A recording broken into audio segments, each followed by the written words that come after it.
it's a metaphor for everyday life. What I would like to do is inspire other people to take on their own Everest.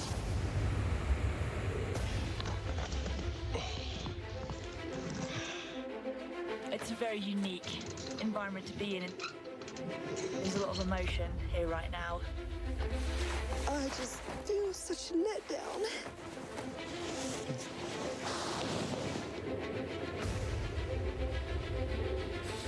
A three-part series on CNN. I don't think I've ever seen anywhere quite like this. It's otherworldly.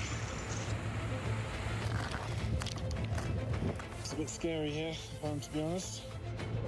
Today really was the never-ending day. The Challenge Everest on CNN. I'm Anderson Cooper. This is CNN.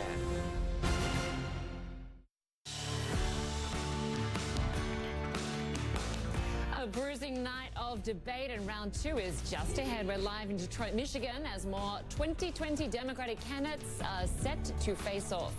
Also, North Korea orders the U.S. and South Korea to cancel upcoming military exercises, calling them reckless and suicidal. And conflicting details are emerging in the gruesome killing of an Italian police officer. We're going to go live to Rome with the latest on that case that has rocked Italy. Hello and welcome to Connect the World. I'm Lynda Kinkade, live from CNN's world headquarters here in Atlanta. Good to have you with us. Well, if you thought Tuesday night's debate was fiery and full of heated exchanges, just wait until round two. We're counting down to the second CNN presidential debate in Detroit, Michigan, now just hours away. Frontrunner Joe Biden will take the stage tonight along with 9 other candidates, and he has something to prove after getting caught off guard in a previous debate by stinging attacks from Kamala Harris. Those two will come face-to-face again as other contenders like Cory Booker and Julian Castro will be looking to score standout moments. Well, last night, a fight for the soul of the Democratic Party was on display. Moderate candidates attacked high-profile progressives like Bernie Sanders and Elizabeth Warren as radicals who couldn't win a general election. Well, they fired back and they stood their ground. Let's go to CNN's Athena JOnes at the debate venue for a preview of tonight's matchup, as well as all the news from last night. And of course, Athena, there was a lot of passion on display last night. We saw Senators Bernie Sanders and Elizabeth Warren on the defensive somewhat when younger candidates tried to paint their policies as unrealistic. Absolutely, Lynda. Warren and Sanders were right behind me at center stage, and they took a lot of the fire for much of the debate. It was kind of the two most progressive candidates against the rest, not only younger candidates, but also more moderate candidates who were arguing that their policies are just kind of pie in the sky, unrealistic, too costly, just won't work. What was interesting is that we didn't see Warren or Sanders go after each other at all. The ideological divides within the Democratic Party on full display last night. Folks seem more concerned about scoring points or outdoing each other with wish list economics. You're going to hear a lot of promises up here. We can go down the road that Senator Sanders and Senator Warren want to take us with bad policies like Medicare for all, free everything, and impossible promises that'll turn off independent voters and get Trump reelected. What do you say to Congressman Delaney? You're wrong. The moderates clashing with Senators Bernie Sanders and Elizabeth Warren, questioning their electability with their progressive agendas and slamming their key domestic proposal, Medicare for All. I'm saying the policies of this notion that you're going to take private insurance away from 180 million Americans who many of them don't want to give it. Many of them do want to get rid of it, but some don't. That is a disaster at the ballot box. You might as well FedEx the election to Donald Trump. Well, the truth is that every credible poll that I have seen has me beating Donald Trump. Sanders standing by his plan. They will be better because Medicare for All is comprehensive. It covers all health care needs for senior citizens. It will finally include dental care, hearing aids, and eyeglasses. But you don't know. Second of all, you don't know that, Second Bernie. of all, We'll come to you in a second, I do know, and I wrote the damn bill. Instead of attacking each other, Sanders and Warren appeared united in defending their agendas. So I think Democrats win when we run on real solutions, not impossible promises. When we run on things that are workable, not fairy tale economics. You know, I don't understand why anybody goes to all the trouble of running for president of the United States just to talk about what we really can't do and shouldn't fight for. To win this election and to defeat Donald Trump, which, by the way, in my view, is not going to be easy, we need to have a campaign of energy and excitement and of vision. I get a little bit tired of Democrats afraid of big ideas. Republicans are not afraid of big ideas. Other candidates, like Mayor Pete Buttigieg, saying the focus should stay on defeating President Trump instead of taking down fellow Democrats. It is time to stop worrying about what the Republicans will say. Look, Yes. if it's true that if we embrace a far-left agenda, they're going to say we're a bunch of crazy socialists. If we embrace a conservative agenda, you know what they're going to do? They're going to say we're a bunch of crazy socialists. So let's just stand up for the right policy, go out there and defend it. Warren blasting Trump when questioned about white supremacy fueling domestic terrorism in the wake of the latest mass shooting in California. Call out white supremacy for what it is, domestic terrorism, and it poses a threat to the United States of America. We live in a country now where the president is advancing environmental racism, economic racism, criminal justice racism, healthcare racism. Beto O'Rourke highlighting his call for a new Voting Rights Act to address systemic racism. The legacy of slavery and segregation and Jim Crow and suppression is alive and well in every aspect of the economy and in the country. Political outsider author Marianne Williamson also issuing a warning to more seasoned candidates. The entire conversation that we're having here tonight, if you think any of this wonkiness is going to deal with this dark psychic force of the collectivized hatred that this president is bringing up in this country, then I'm afraid that the Democrats are going to see some very dark days. Well, a lot of big ideas on display last night. Will we see more tonight? And how will former Vice President Joe Biden perform, given last debate led to concerns over his age? Hi, Lynda. That's exactly the big question tonight. All eyes will be on the former vice president, the front runner at center stage. He's going to be flanked by Senators Cory Booker and Kamala Harris, who are two of the candidates who have gone after him already and are likely to do so again, along with other folks on the stage. And of course, the stakes are high for him because of his underwhelming performance at the last debate, the one in Miami. Now, Vice President Biden has said he's going to be more aggressive and fighting back. So we'll watch and see how good a job he does of defending himself, and also how good a job he does of making a compelling, affirmative, and persuasive case for his candidacy. He needs to be a bigger and more memorable presence on the stage tonight. Lynda? Yeah, he certainly does. You are doing a great job for us. Athena Jones for us in Detroit. Thanks so much. Well, we're going to stay on this story. Let's get some perspective now from both parties about these debates that will play a critical role in shaping the race for the White House. We're joined by two of our political commentators, Democratic strategist Karen Finney, who worked on Hillary Clinton's 2016 presidential campaign, and Republican strategist Alice Stewart, who served as communications director for 2016 presidential hopeful Ted Cruz. Good to have you both with us. Hi, Lynda. I want to start first with you, Karen, because you worked with Hillary Clinton, who was up against Bernie Sanders in 2016. Give us a sense of how you thought Senator Sanders performed last night. Well, you know, I think we heard a lot of the same ideas from Senator Sanders that we heard in 2016. And frankly, these are a lot of the same issues that he's been, you know, talking about for some time in terms of a revolution, in terms of, you know, sort of the economic disparity. But I will tell you what I think was really different for him was that having Elizabeth Warren right there as a sort of kinder, gentler version, and she and Bernie differ slightly on a few things, but, you know, you could tell she is so good at explaining things that, you know, having been a professor, you can tell she's, you know, can take that complicated material, and she really did an excellent job of kind of breaking down some of these more complicated policies and making it sort of sound more approachable, I guess I would say. So I think that was a real contrast for Bernie, having her kind of right there, given that they, you know, are talking about some of the same issues. Absolutely, yeah. She has been noted for her strong performance last night. I want to go to you, Anna, because this debate happened not long after the latest mass shooting here in the U.S., which left a 3-year-old boy dead, a 13-year-old girl dead. And a former military officer and a mayor from Indiana, Pete Buttigieg, had this to say. I just want to play this for our viewers. I was part of the first generation that saw routine school shootings. We have now produced the second school shooting generation in this country.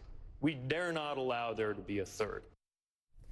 He went on to claim that 80 to 90% of Republicans want a universal background check. We checked with the CNN fact checker. That rings true. So from what you saw last night, Anna, who can work across the aisle to enact change when it comes to this issue? That will be a huge question. Certainly, Second Amendment rights are a big factor for Democrats on the stage last night and tonight. But the question is, how will that play out when we get to the general election? Yes, there are many in the Republican Party that would like to see some tweaks when it comes to Second Amendment rights and how people acquire guns. But we are very protective of overall Second Amendment rights and gun control policies that are coming out of the Democratic Party. And that needs to be discussed. And I agree.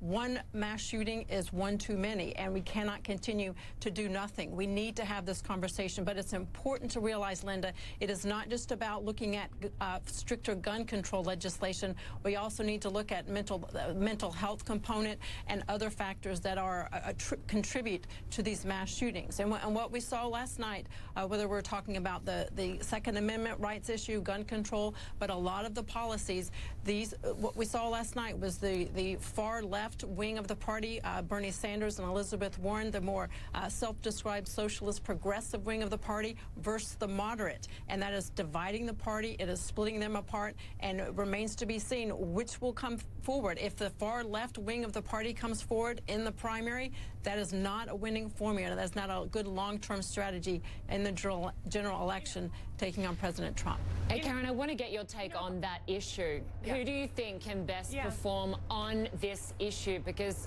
we never see any change. There seems to be a mass shooting every other week in this country. I mean, that's part of what has really changed, I think, in terms of the mood of this country. In 2018, I worked on a race in Georgia, which is a state, Second Amendment rights, very important. And there's been a constant shift, and there's two things I think we should be thinking about.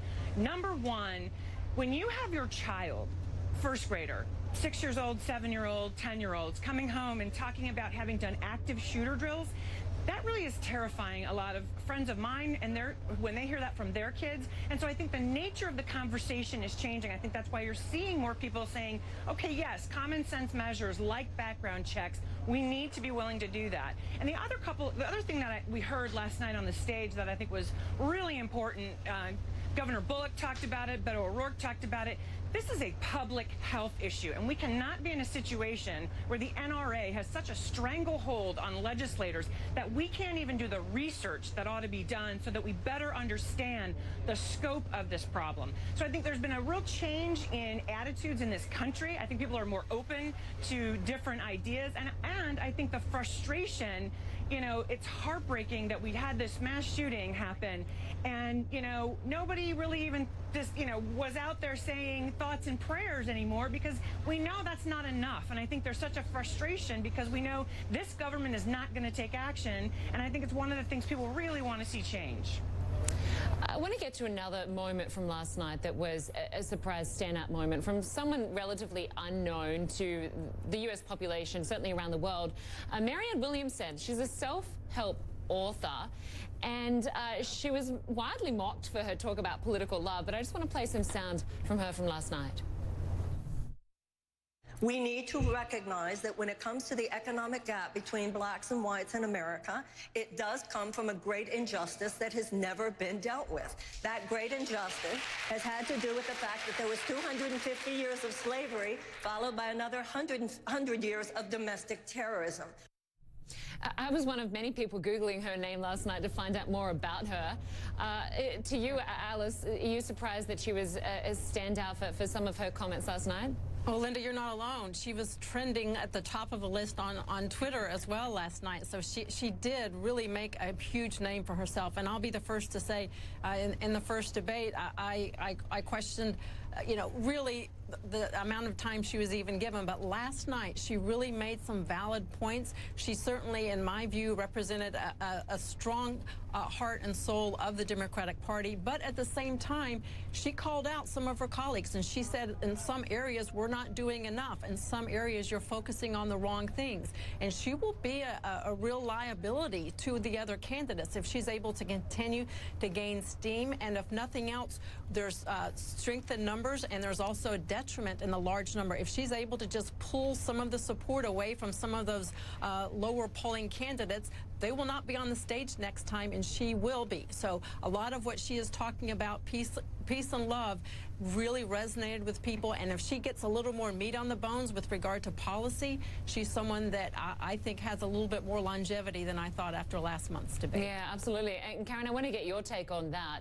How important is it to have some of these lesser-known candidates really challenge the frontrunners? Yeah, that was part of the way the DNC intentionally designed this process, having 12 debates and having sort of a strategy whereby, more permissive to get on the stage in the beginning. Obviously, the requirements are getting tougher as we go along. A lot of these candidates, we should remember, who we saw on the stage last night and we'll see on the stage tonight, we won't see them on the stage in September. But it was important to have the lesser-known candidates, to give them the opportunity to be heard, to see if they can pick up steam. I mean, I will tell you, one of the things about Marianne Williams that I thought really resonated, and I was happy to hear other candidates on the stage talk about it, is we do need to talk about economic disparities, and we do need to talk about systemic racism and sort of what that legacy of redlining and certain other practices has meant in this country. Those are good conversations for us to have. As Allison pointed out, not enough meat on the bones, I would say, in some of what she talked about, and I think you heard more kind of that from some of the other candidates. But I think it's, I'm one of these people who believes that debates are a good thing. It helps whoever becomes the nominee in the end be a stronger candidate because they have gone through a tough primary. It certainly does. I love watching these debates because you learn so much about the candidates and what they stand for. And in the lead up to these debates, we did get a lot more detail when it came to policy. But despite that, Bernie Sanders and Elizabeth Warren copped a bit of flack from some of the other moderates last night. But they stood their ground. I want to play some sound from Senator Elizabeth Warren. Just take a listen. I don't understand why anybody goes to all the trouble of running for president of the United States just to talk about what we really can't do and shouldn't fight for. Certainly a slap down there, Alice. How important is it for both Elizabeth Warren and Bernie Sanders to be challenged within the party, given that they could eventually face Donald Trump? It's critical, and that's what these debates are all about. And to agree with Karen, all of these candidates certainly need to be heard. But Elizabeth Warren and Bernie Sanders had the benefit of sharing the target last night. Both of them stood firm on their policies, whether we're talking about Medicare for all or Green New Deal or decriminalizing illegal border crossings. They were standing firm. But the other candidates, in my view, from a long-term perspective, were right to call it out and saying, look, this is not about impossible promises. We need real solutions. And coming from the more center left, they're saying this is not about left or right. This is about new and better. And they really challenged the front-running candidates because in the end, some of these policies will not make it through the general election. And it's really critical that the debates are the good time to have this conversation. But funnily enough, some of the things that seem to be a far left ideal, like universal health care, exists in most of the developed world. To Karen on this, how useful is this to Senator Warren and Sanders right now? But what is it going to mean when they actually have to face each other potentially going forward and you don't have all the other lesser-known moderates on the stage with them? Yeah. Well, I think we saw kind of a preview of that last night. Again, I think Elizabeth Warren, I think she was, if we had to call a winner, I would say she and then probably Governor Bullock were, I think, the strongest last night. She really did a very excellent job. Not just, Bernie does a good job, broad strokes of talking about the policies and the revolution, but, Senator Warren really talks through the specifics. And look, I think the other thing that she did very well last night, we know, as a woman, part of what folks are looking at. You know, we're looking for, can you be the commander-in-chief? Can you beat Donald Trump? And she made the case for herself as someone who is tough and strong and has courage. And I think people want to hear that because, you know, again, these are ideas that we should keep talking about. And I was really proud, frankly, of our network that we had 45 minutes on health care, which is the most important issue in this election to every American. I mean, that was really, I think, phenomenal. And I thought it was great to see the back and forth. And yes, let's challenge those ideas because, again, we got to challenge them now in the primary because we know in the general election we're going to have to defend those ideas there again. Karen Finney, Alice Stewart, good to have you both on the program to share your perspective. Thanks so much. Appreciate it. Thanks, Linda. Thank you. Well, don't miss round 2 of the Democratic debate. That is live on CNN. Coverage beginning 8 p.m. Eastern Time in the United States.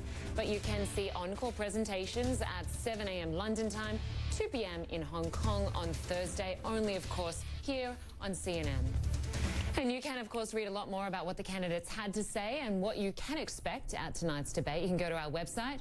You can find out where all the candidates stand on issues like climate or healthcare. You can search by candidate, or you can look under a particular issue that you're interested in. All of that is at cnn.com/politics.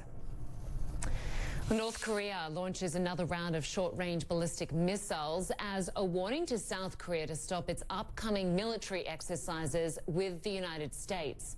It's the second launch in less than a week. Seoul says its military is ready for anything. CNN's Ivan Watson has the latest from Hong Kong. North Korea engaged in some pre-dawn saber-rattling with what South Korea says was the launch of 2 short-range ballistic missiles around 5 a.m. on Wednesday off of North Korea's eastern coast into the sea. Now, this comes a month exactly after President Trump had his first historic steps across the line of demarcation in the demilitarized zone with the North Korean leader, Kim Jong-un. And it's actually the second short-range ballistic missile launch carried out by North Korea in less than a week. It is engaging in these activities more and more frequently. There was a previous launch that took place in early May. Now, the Trump administration has been downplaying these missile launches, a U.S. official saying that this was no threat to the U.S. or to any of its allies. The South Korean government is not downplaying the missile launch. There was an emergency meeting of South Korea's National Security Council, and it issued a statement expressing concern about the missile launches, saying that they threatened to hurt the ongoing peace process on the Korean peninsula. And this isn't the only saber-rattling that North Korea has been engaged in. It unveiled recently what it says is a new submarine. The South Korean government says that it could potentially be used to launch submarine-launched ballistic missiles. The Trump administration is, of course, very heavily invested in President Trump's one-on-one personal diplomacy with Kim Jong-un, and the administration says that the two sides are trying to work towards reestablishing face-to-face working-level negotiations, but the time schedule has slipped. After that meeting that took place a month ago, President Trump said the meeting would take place within a matter of weeks. Well, it's been a month. Ivan Watson, CNN, Hong Kong. Well, still to come here at Connect the World, a knife, 2 teenagers, a drug deal gone bad. And at the end, a police officer dead. What really happened that night in Italy? We'll have grisly new details when we come back.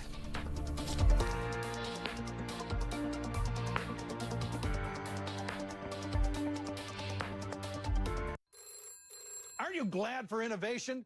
Things that used to be big and bulky now fit in your pocket.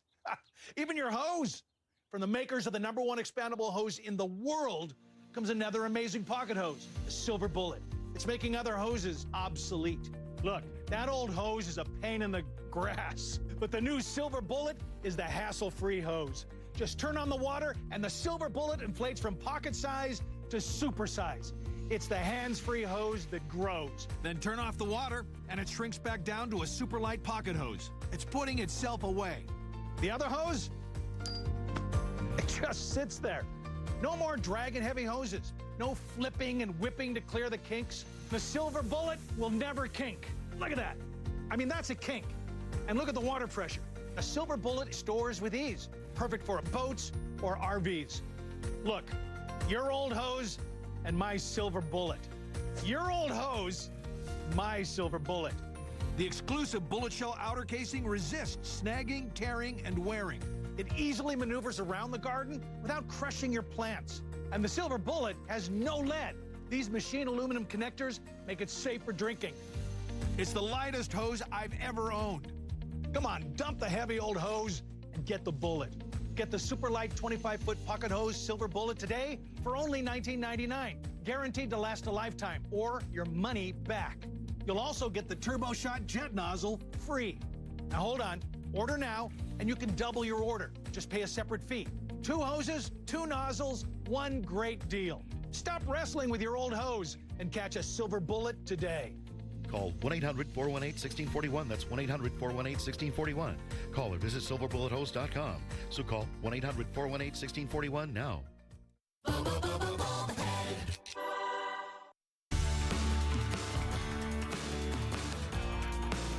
Welcome back. You're watching CNN, and this is Connect the World. I'm Lynda Kinkade. Thanks for joining us.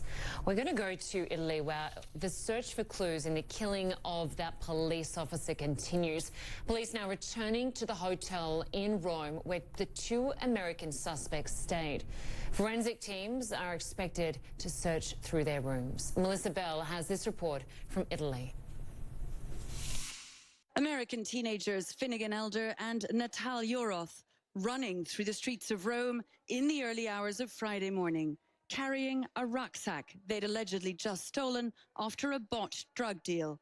We examined the surveillance footage of both Trastevere and the road the fugitives took to the Hotel Méridien, and by comparing them, we managed to identify these 2 Americans. What happened next has shocked the country. According to Italian authorities, a police officer, Mario Cercello Rega, tried to stop the pair, but was stabbed to death. They were after money and drugs. We have clear evidence indicating that. Police say the 2 Americans had arranged to meet the owner of the bag to return it in exchange for money and drugs. They weren't expecting police to turn up instead. And as soon as they identified themselves as Carabinieri, they were unexpectedly and immediately assaulted. Police say Cercello was stabbed 11 times. According to court documents, Elder was carrying a 7-inch knife and also confessed to the stabbing. Police say he'd brought the knife with him from the United States. Some of the stab wounds went straight through the body, the length of the blade, through the stomach, the spine, and the intestines, so it was impossible to react. The 2 teenagers dispute the police account, saying the plain-clothed officers did not identify themselves as Italian police. But the pair have now seemingly turned on each other. Natal claims he was not aware that Elder was carrying a knife. His lawyer issued a statement saying, Mr. Natal has clarified his position, which is completely extraneous to the unpredictable conduct of others, which led to the death of a servant of the state. Under Italian law, the 2 suspects can be held in custody for up to 6 months, if not longer, before any charges are filed for a crime that has outraged the country. That was Melissa Bell reporting. Still to come here at Connect the World, a decision just hours away as the U.S. Federal Reserve considers lowering interest rates. What would a cut mean for America's economy? Plus, a toddler in China clings to the edge of a 6th-floor balcony. Onlookers watching on nervously below. The heart-pounding video you just can't miss. That's to come.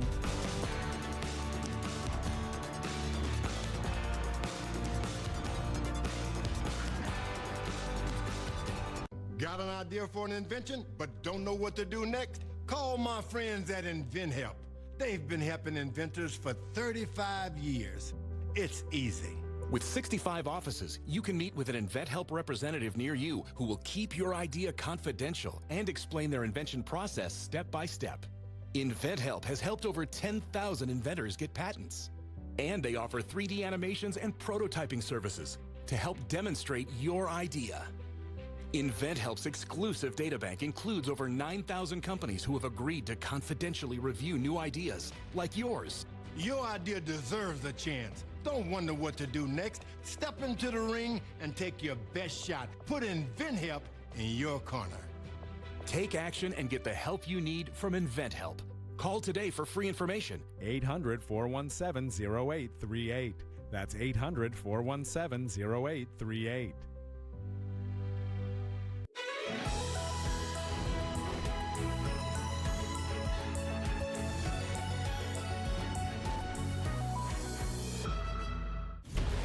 The CNN Democratic presidential debates. Biden, Harris, Booker, Yang, Castro, Gabbard, Gillibrand, Inslee, Bennett, de Blasio. Night 2 of the CNN Democratic debates on CNN. He's interviewed 5 U.S. presidents, authored 7 books, and has an independent voice that resonates. What happened to when we were united against a common enemy? He's raw, unique, and one of America's most important talk show hosts. Watch Smirkanish, Saturday on CNN. A man of the people, a moderate Muslim. Joko Widodo is the president of Indonesia. This month, we sit down with Jokowi in his first international TV interview since his re-election to talk about the desperate need for change and economic reform. Do you feel that you have the mandate to accomplish these goals? If I can, I will fight to the best of my ability. And get his thoughts on the rise of Islamic fundamentalism. Talk Asia, today on CNN. I'm John Defterios in Abu Dhabi, and this is CNN.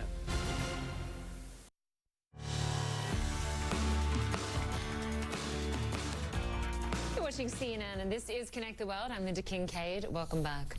Well, 8.5 hours and counting. Anticipation building for round 2 of the Democratic presidential debates hosted by CNN.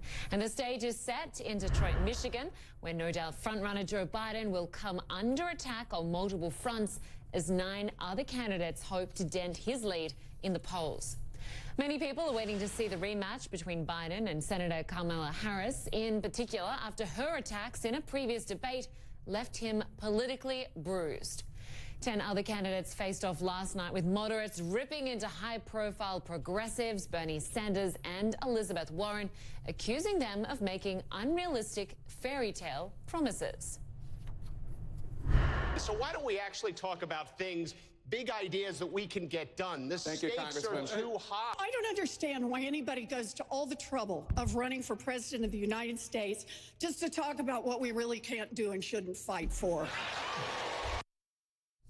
Well, don't miss round 2 of the Democratic debate. That is live on CNN. Coverage begins at 8 p.m. Eastern Time here in the United States, but you can see an encore presentation at 7 a.m. London time, 2 p.m. in Hong Kong on Thursday only on CNN.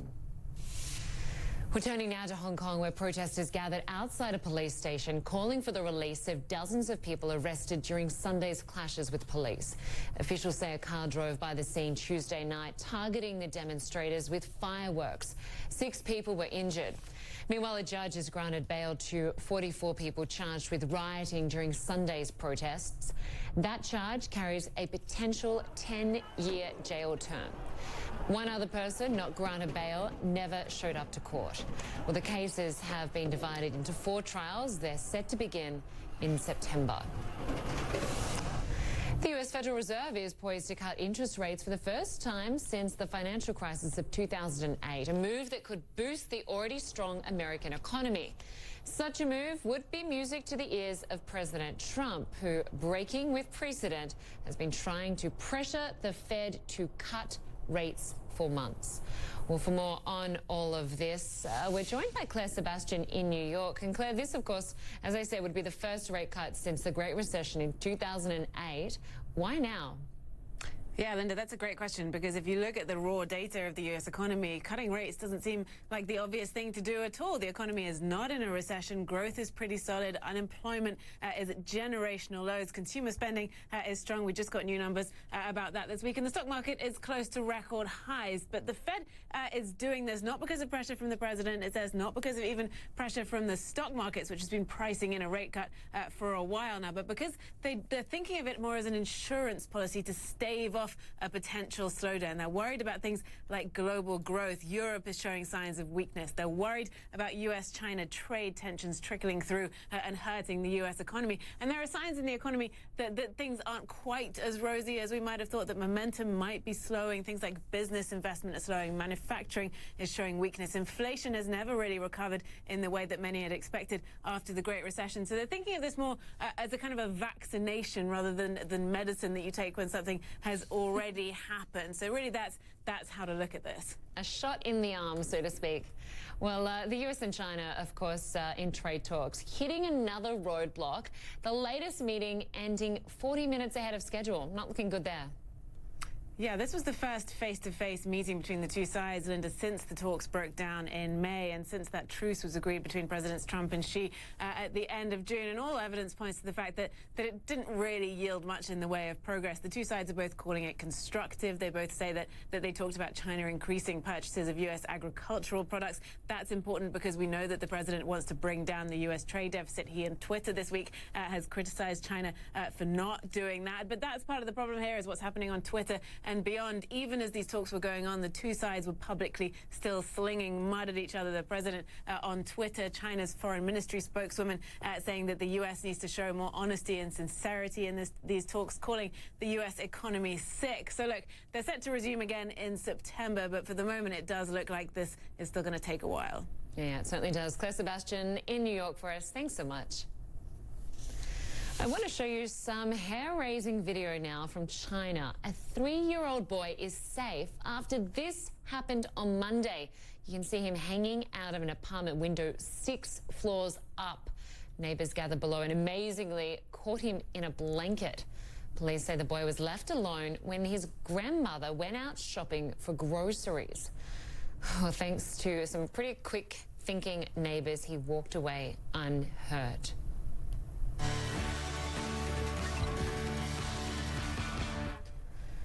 Well, let's get you up to speed on some other stories that are on our radar right now. Health officials in the Congo have confirmed that a second patient diagnosed with Ebola in Goma has died. Goma is a highly populated city with an international airport, and there are concerns the disease could spread rapidly if it gains traction there. Boris Johnson, Prime Minister of the UK, is making his first visit to Northern Ireland. Downing Street saying the UK leader will meet with the leaders of the 5 main Northern Ireland political parties. Talks will focus on restoring power sharing in the Northern Ireland executive. Well, Mr. Johnson would need some good news as the pound sterling drops to its lowest point in more than 2 years. Currently at around $1.21 to the pound, the currency has been pushed down by fears of a no-deal Brexit under his leadership. Well, live from Atlanta, this is Connect the World. Still to come. When you think of the West Bank, you probably don't think of beer. We're going to look at a brewery and how it could be impacted by the Trump administration's financial plan for that region. Plus, the US-Mexico border turns into a playground for kids on opposite sides of the barrier. Those stories after a short break.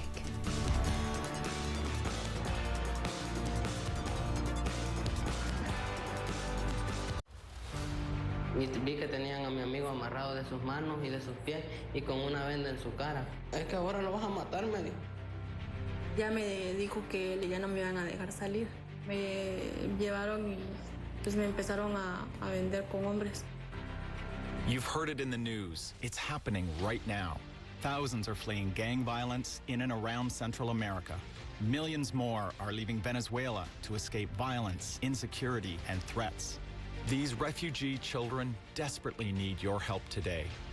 With your gift to USA for UNHCR, you can help provide urgently needed food, clean water, and safety to children and families who are fleeing for their lives.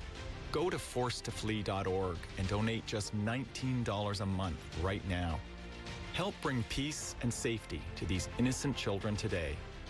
Go online with your $19 monthly support now. The Great Barrier Reef. Once a vibrant ecosystem full of life, now struggling to cope with the Earth's scorching temperatures. I'm at the Great Barrier Reef. It's one of the natural wonders of the world, and it's in trouble. CNN takes you to see the damage firsthand and meet people spearheading projects in the race to save the reef. Saturday on CNN.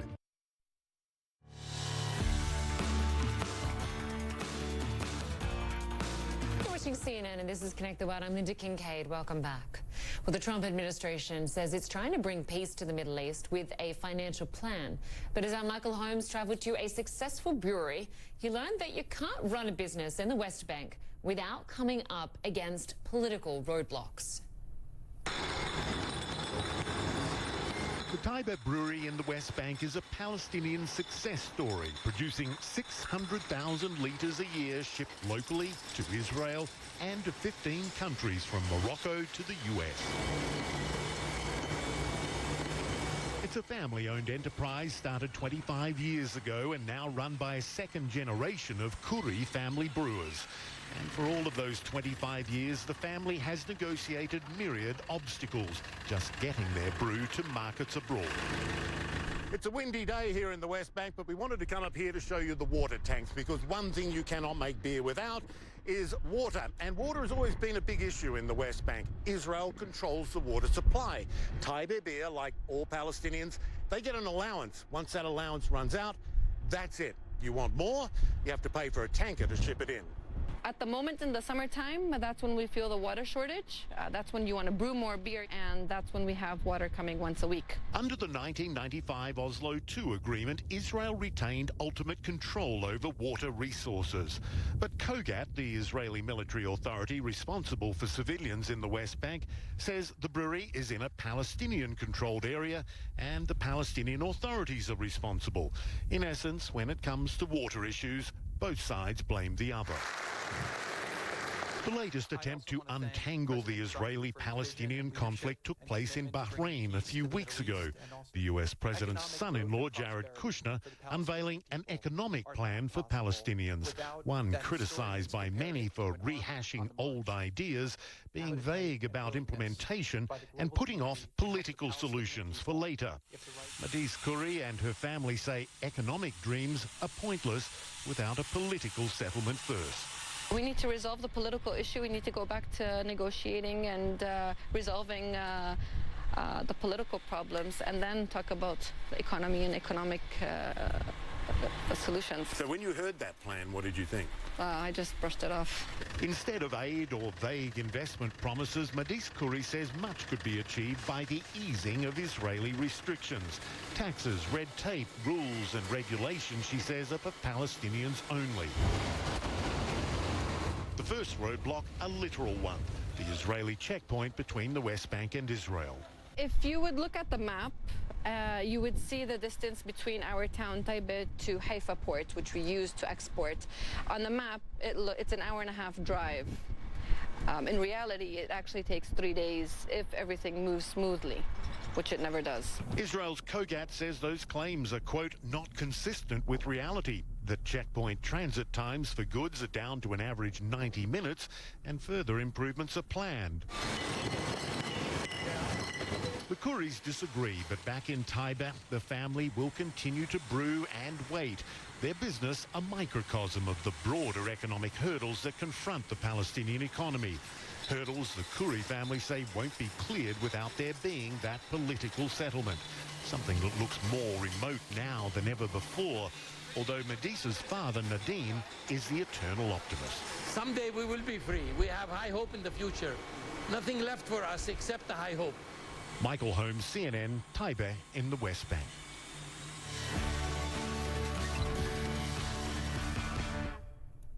Well, in tonight's Parting Shot, something you don't see every day, laughter at the US-Mexico border. It was all smiles there Monday after seesaws were built through the fence so kids on opposite sides could play together.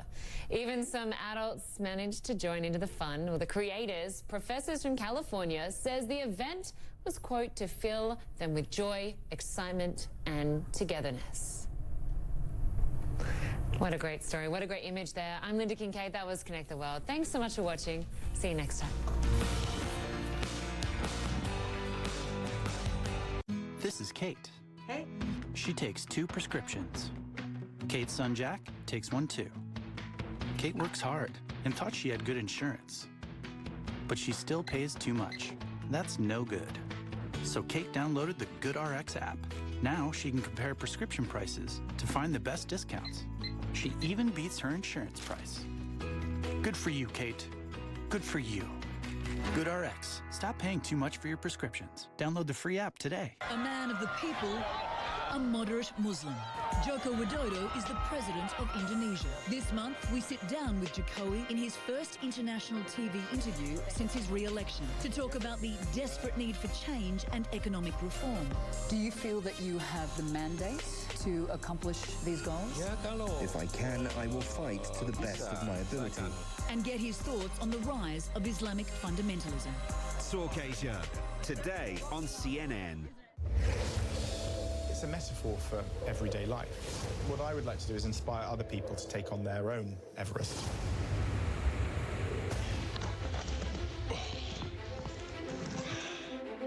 It's a very unique environment to be in. There's a lot of emotion here right now. I just feel such a letdown.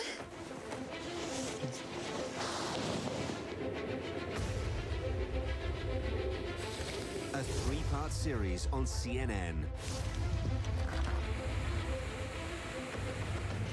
don't think I've ever seen anywhere quite like this.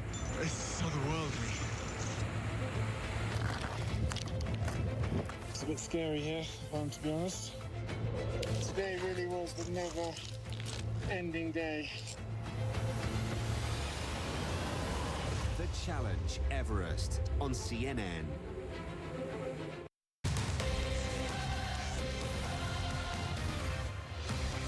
Welcome to CNN World Sport. I'm Alex Thomas in London.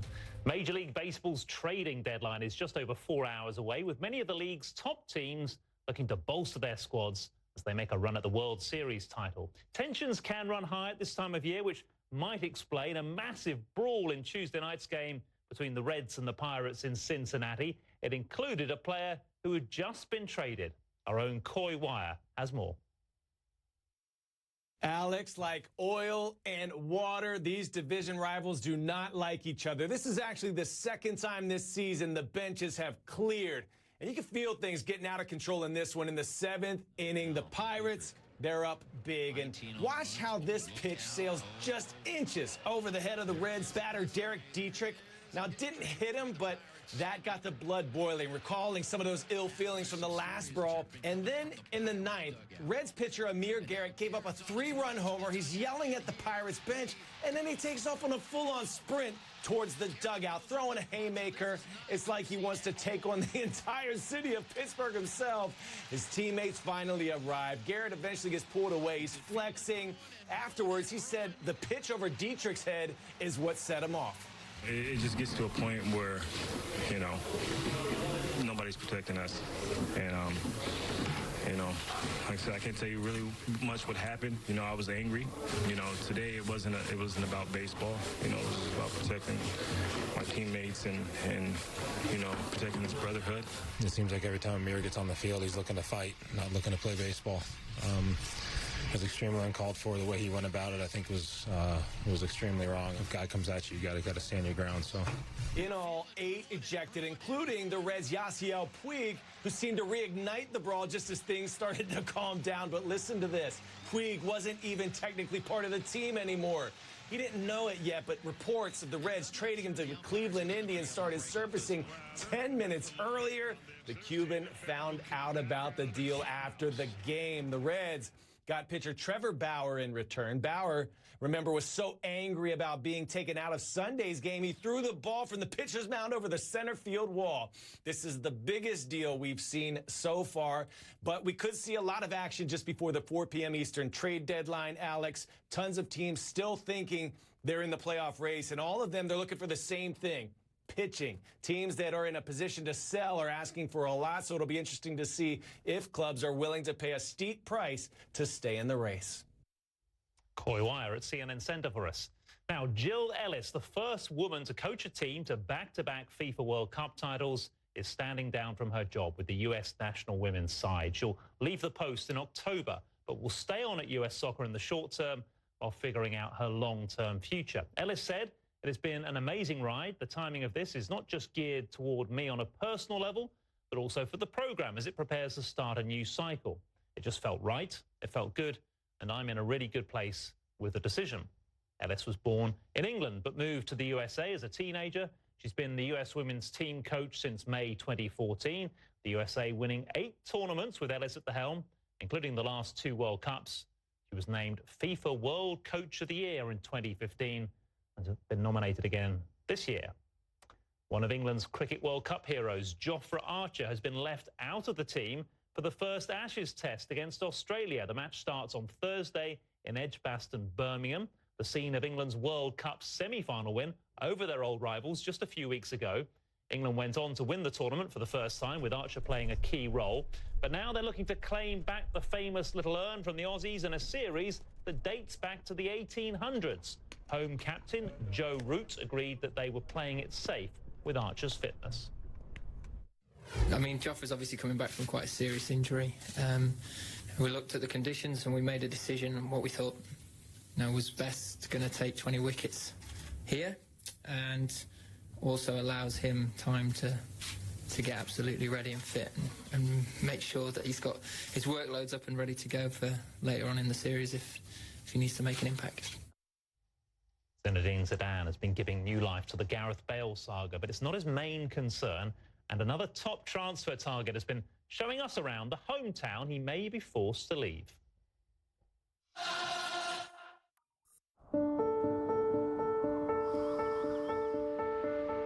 Judo is a sport practiced by millions of people across the world. From the heart of the Amazon jungle to the banks of the Ganges River in India, Judo transcends borders and brings people together. Judo world champions live to give back to the sport, traveling the globe to share their knowledge with aspiring judokas. Practicing judo makes you bigger and stronger. But judo is not just a sport, it's a way of life based on educational values. These values are passed on from generation to generation, making the world a better place.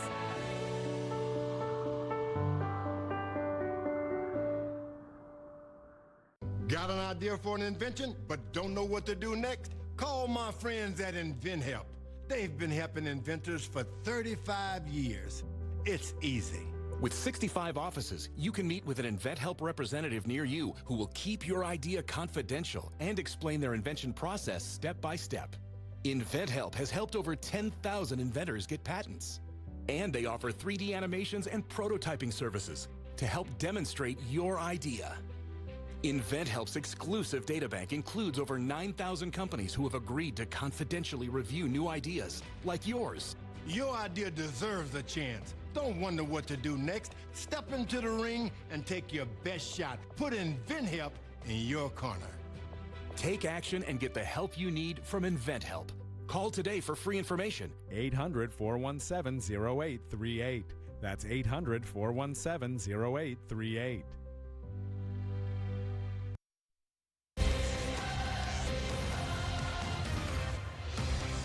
Hello again, welcome back to CNN World Sport. The chasm between Zinedine Zidane and one of his most expensive players at Real Madrid seems to be growing after the manager appeared to contradict the reason Gareth Bale missed Tuesday's Audi Cup match.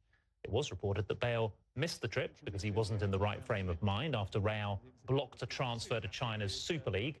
But Zidane suggested the player was actually diagnosed as unwell, his comments coming after seeing his side slump to a third pre-season defeat in 4 games. England's Harry Kane clinching a 1-0 victory for Tottenham in Germany. No, he didn't travel with us because he didn't feel that well. And after speaking with the doctors, it was decided that the best thing for him was to stay in Madrid. And that's what we did. He stayed there to train and that's it. It's a decision we made all together with the doctors and with me speaking with him, and that's it. We're not ready yet. That's evident. We're going to recuperate more time on the pitch, more confidence, and more everything. We're going to charge ahead, because that's what we need right now. It's just to win a game, really. With the transfer windows across Europe's top leagues still open, Gareth Bale's future is far from the only one being debated. Dozens of players are still not sure whether or not they'll be at a different club before the new football season kicks off. And one of them is Crystal Palace forward Wilfried Zaha. The former England international has often been linked with a move to some of the bigger clubs in England's Premier League. This summer's no different, although as our partners at Copper 90 found out, Zaha has a strong bond with South London. I'm with Zaha and I was made local in Croydon.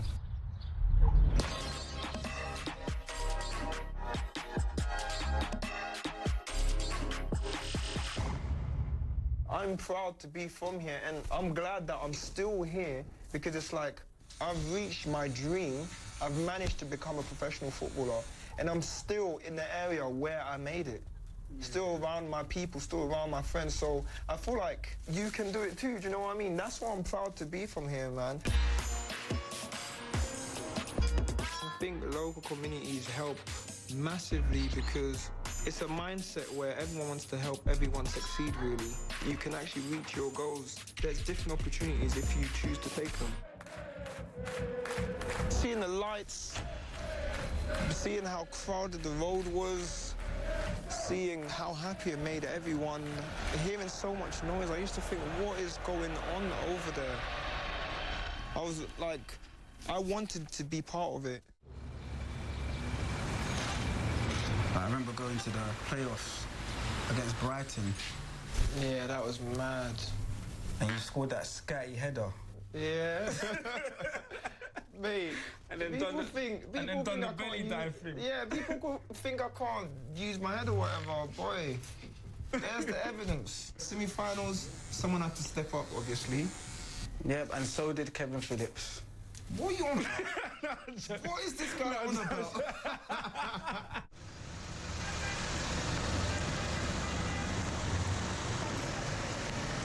I'm around my friends, I'm around my family, and one thing that's special to me, the main thing about being local and home is the fact that I can reason with my dad after games. Do you know what I mean? So we'll sit down and go through my game and what he liked and what I liked. There was a period where my dad had a stroke. Like, he lived away from me, but as soon as he had a stroke, it's just a eye-opener that I need to keep him close. Do you know what I mean? He's not as young as he was before, so yeah, now, like on a Friday before games, he tends to pray with me before the games. So yeah, but if I wasn't home, I wouldn't be able to do that. I literally owe it all to my dad because he played football when he was younger, obviously not at a professional level, but he had love for football, and he's always said to me, I had love for it, so it's only right for me to help you pursue your dream. Like, he would have done whatever he needed to do to get me to training, if it's to take bus, if it's to drive, and even if it meant that he's breaking down, but getting me there, he'd do it. So yeah, he had a massive part to play in my story. Reported interest in Zaha from Arsenal and Everton. We'll see if he stays at Crystal Palace. Former tennis world number one Andy Murray says he'll only play singles at the US Open if he's able to test himself at the Cincinnati Masters first. Murray's back playing doubles after hip surgery and says it's touch and go if he'll be ready to resume his singles career in a week and a half's time. While Murray fights to get back to the top of world tennis, rising women's star Corey Goff has suffered a setback in her meteoric rise. Goff, better known as Coco, was beaten in straight sets in her opening match at this week's City Open in Washington. She lost 6-4, 6-2 to Karina Diaz of Kazakhstan and then described it as educational. OK, that's all we've got time for. Before we go, let's leave you with a look ahead to the final golf major of the year taking place here in England over the next 4 days in our Rolex Minutes. Goodbye.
Looking for vacation rentals?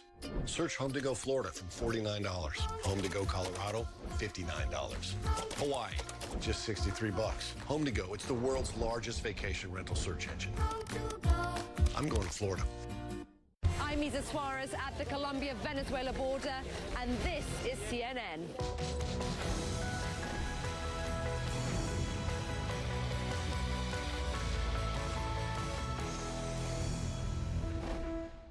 And now, a moment of wonder from Great Big Story.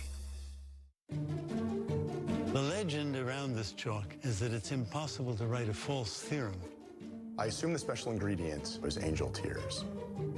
Mathematicians from all the top schools very frequently use it. It's really hard to get. You can only get it from Japan. You need a Japanese person to bring it back for you. If you use bad chalk, often you have to press really hard for anyone to see what you're writing. So using Hagurama on a good board, it doesn't really feel like you're working hard to write. It was like maybe 4 years ago, the word came out that the company was going out of business. I sort of jokingly referred to it as a chalk apocalypse. I have friends that bought boxes and boxes and boxes of the stuff. They might very well be set for the rest of their career. There's incredible value to this, but the value is in using it up, not hoarding it. For more stories like this, visit greatbigstory.com. I'm Christiana Manpour in London, and this is CNN. 12 o'clock, noon in New York. In Europe, the trading day is over. On the west coast of the US, everything is well underway. Middle of the week, this is Wednesday so far. The Fed decision expected in 2 hours. The market's expecting a quarter-point cut. Apple's results were good. iPhone sales may be falling, but the company is up some 4%. What's going on under the numbers? And GE burns through another billion in the last quarter. And the company says the outlook's improving. Live from the floor of the New York Stock Exchange, I'm Richard Quest, and this is Wednesday's Express.